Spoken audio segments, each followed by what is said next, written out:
அனைவருக்கும் வணக்கம். நான் Karthikeyan. Kanshika click YouTube channel மூலியமாக உங்களை மீண்டும் சந்திப்பதில் பெருமகிழ்ச்சி அடைகிறேன். இன்னைக்கு நாம பார்க்கக்கூடிய வீடியோ பதிவு என்னன்னு பார்த்தீங்க அப்படின்னா, நாளை அதாவது 17/5/2025 வரக்கூடிய தேய்பிறை பஞ்சமி பற்றிய ஒரு சிறப்பு பதிவு.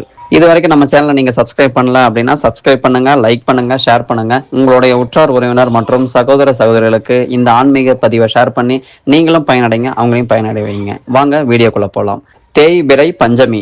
தேய்பிறை பஞ்சமி என்பது அமாவாசைக்கு பின் வரும் 5ஆம் நாளாகும். இது வளர்பிறை பஞ்சமியின் எதிர் திதியாகும். இந்த நாளில் விரதம் இருந்து பெண் தெய்வங்களை வழிபடுவது மிக மிக சிறப்பான ஒன்றாகும். இப்போ தேய்பிறை பஞ்சமியின் மிக சிறப்பான விஷயங்கள் என்னன்னு பார்த்தீங்க அப்படின்னா, கடன், எதிரிகள் தொல்லைகள் மற்றும் நோய் நொடிகள் போன்ற கஷ்டங்களில் இருந்து விடுபட தேய்பிறை பஞ்சமி திதியில் வாராகி தாயை வழிபட்டால் மிக மிக மிக சிறப்பான பலன்கள் கிட்டும் என்பது ஆன்றோர்களின் வாக்கு. விரதம் மற்றும் வழிபாடு முறைகள் பார்த்தீங்கன்னா, பஞ்சமி திதி அன்று விரதம் இருந்து பெண் தெய்வங்களை குறிப்பாக வாராகி அம்மனை வழிபடுவது மிக மிக சிறப்பான வழிபாட்டு முறையாகும்.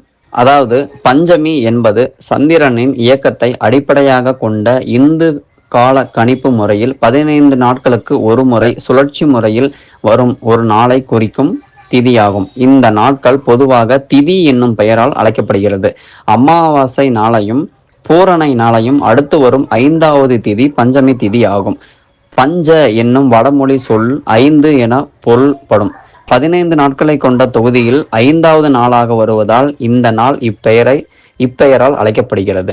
30 நாட்களை கொண்ட சந்திர மாதம் ஒன்றில் அமாவாசைக்கு அடுத்த நாள் முதல் பூரணை ஈராக உள்ள சுக்கலபட்சம் எனப்படும் வளர்பிறை காலத்தின் 5ஆம் நாளும் பூரணையை அடுத்து வரும் நாளிலிருந்து அமாவாசை முடிய உள்ள கிருஷ்ணபட்சம் எனப்படும் தேய்பிறை காலத்தின் 5வது நாளுமாக 2 முறை பஞ்சமி திதி வரும். அமாவாசை அடுத்து வரும் பஞ்சமியை சுக்கலபட்ச பஞ்சமி என்றும் பூரணையை அடுத்த பஞ்சமி கிருஷ்ணபட்சமி என்றும் அழைக்கப்படுகின்றது. இதில் பூரணை என்பது பௌர்ணமியை குறிக்கும். நாளை தேய்பிறை பஞ்சமி திதி வருவதால், அதாவது 17/5/2025 அன்று விடியற்காலை 3:30 மணி அளவில் இருந்து பார்த்தீங்கன்னா பஞ்சமி திதி தொடங்குது. ஸோ இந்த பஞ்சமி திதியில விரதம் இருந்து வாராகி தாயை இந்த மாதிரி நான் சொல்லக்கூடிய வழிபாட்டு முறையில் நீங்கள் வழிபட்டு வந்தீங்க அப்படின்னா, உங்களுடைய குறிப்பாக கடன் தொல்லை, எதிரி தொல்லைகள், குறிப்பாக சோர்வு மற்றும் மன கஷ்டங்கள் இவையெல்லாம் அந்த வாராகி தாய் கண்டிப்பாக தீர்த்து வைப்பாள் அப்படிங்கிறது எந்த விதமான ஆட்சேபனையும் இல்லை. இது முன்னோர்களின் வாக்கு. வாராகி தாய் வழிபாடு உங்கள் தலையெழுத்தையே மாற்றிவிடும். மாதுளம் பழத்தை உதிர்த்து வாராகி தாய்க்கும் நிவேதனமாக வையுங்கள். நாளை தேய்பிறை பஞ்சமி திதி. வழக்கம் போலதான் உங்கள் வீட்டில் வாராகி தாயின் திருவுருவப்படம், சிலை இருந்தாலும் சரி அல்லது படம் இருந்தாலும் சரி, இல்லை என்றாலும் சரி, இந்த வழிபாட்டை நீங்கள் மேற்கொள்ளலாம். ஒரு விளக்கு ஏற்றி வைத்துவிட்டு அதில் வாராகி இருக்கின்றாள் என்று நினைத்து கொண்டு நீங்கள் ஆத்மார்த்தமாக உண்மையான முழு மனதோடு வழிபாடு செய்தாலே வாராகி தாய் உங்கள் பூஜை அறையில் அமர்ந்து விடுவாள். நாளைய தினம் சிவப்பு முத்துக்கள் அழகாக இருக்கும் மாதுளம் பழத்தை உதிர்த்து வாராகி தாய்க்கும் நிவேதனமாக வைத்து வெற்றிலை பாக்கு, பூ, பழம் இவைகளை சமர்ப்பணம் செய்யுங்கள். சிகப்பு நிறத்தில் இருக்கும் அரளிப்பூ அல்லது செம்பருத்தி பூ கிடைத்தால் மிகவும் சிறப்பு. இவை எல்லாவற்றையும் விட நாளைக்கு வாராகி அம்மனுக்கு தேங்காய் பூ நிவேதியமாக வைப்பது மிக மிக சிறப்பான பலனை கொடுக்கும் என்று சொல்கிறார்கள் ஆன்றோர்கள். எல்லா தேங்காயை உடைக்கும் போதும் தேங்காய் பூ நமக்கு கிடைக்காது. ஆனால் சில இடங்களில் தேங்காய் பூ தனியாக விற்கிறார்கள். அந்த தேங்காய் பூவை வாங்கி வாராகி தாய்க்கு நிவேதனமாக படைக்கலாம்.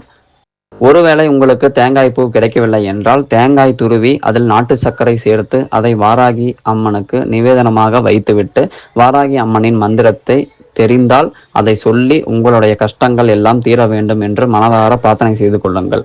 செய்யும் தொழிலில் பிரச்சனை, எதிரி தொல்லை, ஏவல், பில்லி, சூனியம், கண் திருஷ்டி, தீராத நோய், கடன் தொல்லை போன்ற அனைத்து விதமான பிரச்சனைகளுக்கும் உடனடியாக நல்ல ஒரு தீர்வினை கொடுக்கக்கூடிய அம்மன் இந்த சக்தி வாய்ந்த வாராகி அம்மன் வழிபாட்டிற்கு உண்டு.